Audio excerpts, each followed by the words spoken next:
do that, I'm going to have to step off the stage because you're not going to see it. Freaking block the view. Block the view. Okay, you know every sign has a story, right? Like every time you see a warning on something like a hairdryer, don't use while you're in the shower or something like that. You know the reason why that's there is because somebody did it. Somebody did that. Now, I want to know, what's the story behind this sign that was posted at a gas station in Vancouver? Please do not insert gas pump into rectum. Oh, my God. Wow. Yeah. It's going to fill up a whole new meaning. Yeah. Oh, that's funny. Okay.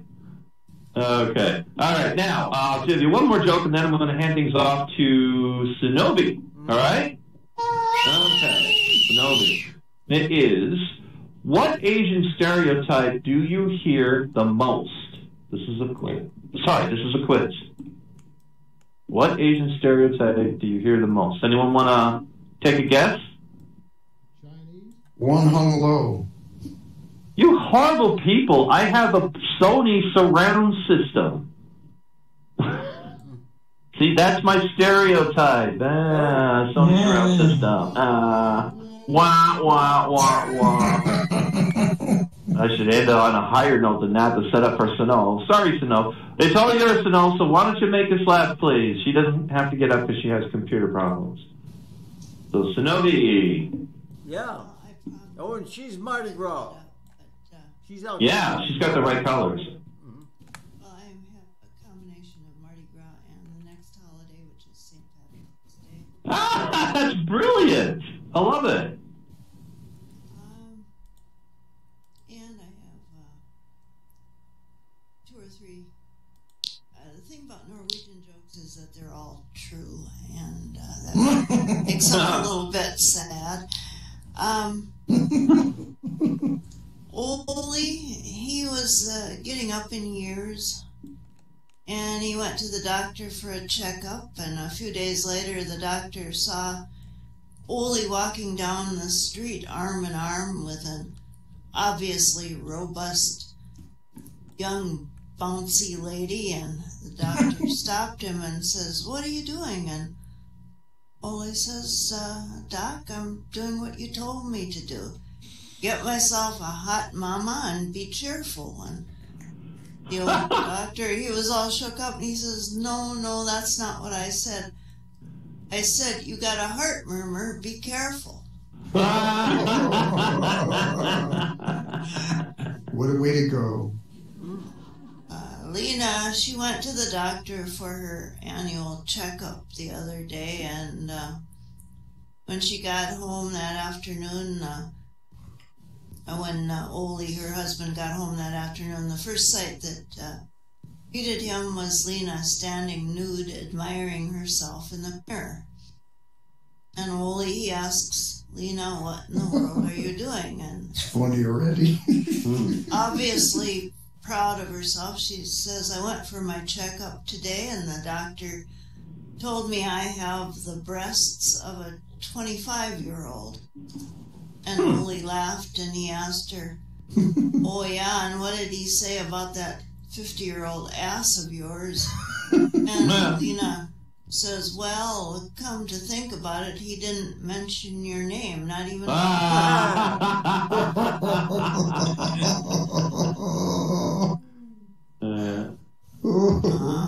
Well, Ole and Lena's 25th wedding anniversary came up, and Ole, he suggested, let's do something special. We don't ever go anywhere. Why don't we go to Las Vegas? And Lena, she agreed that would be nice. And when they got to their hotel, this gorgeous young lady came up to Ole. She was being very friendly to him. But he just turned away, and he walked away from her. And Lena says, "Ole, that wasn't very nice of you. Why did you act that way to that girl?" And Ole, he says, "Lena, that was a lady of the night. That was a hooker." Lena says, "What makes you think that?" And Ole says, well, let's go up to the room and I'll prove it to you. So they went upstairs, and Ole called the front desk, and he asked to have the girls sent up to the room. And he told Lena to hide in the bathroom and listen. He says, I'll show you. And a couple of minutes later, there was a knock on the door, and Ole let the girl in, and he says, how much do you charge? And she says, it's $150 for the basics and another $100 for the extras.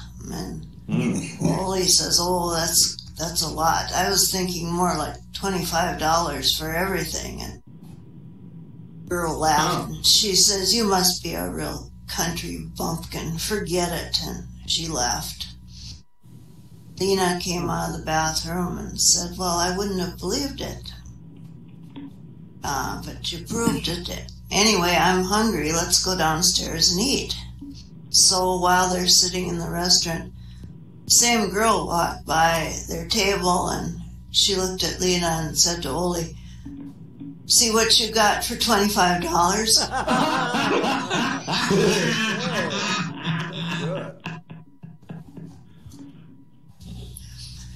And oh gosh. I got one more.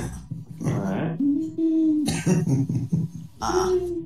Olaf Svensson, he was out in his pasture in northern Minnesota, and he took a kick from a cow right in the crotch. And he was in agony, and he fell to the ground, and as soon as he could get up, he took himself to the doctor, and he said, how bad is it? I'm going on my honeymoon next week, and my fiancée, Lena, she's still very innocent. And the doctor says, Ole, I'll have to put you in a splint to heal up, and you keep it straight. It should be okay next week. But leave it on there as long as you can. And he took 4 tongue depressors, and he formed a neat little 4-sided splint and taped it all up together and made quite an impressive work of art. And only he didn't say a thing about it to Lena. He married her, and they went on their honeymoon to Duluth. And that night in Motel 6, Lena, she ripped open her blouse, and she revealed her beautiful untouched breasts, and she said, well, if you're the first one, nobody has ever even seen these. And Ole immediately, he dropped his pants, and he says, look at this, Lena, it's still in the crate.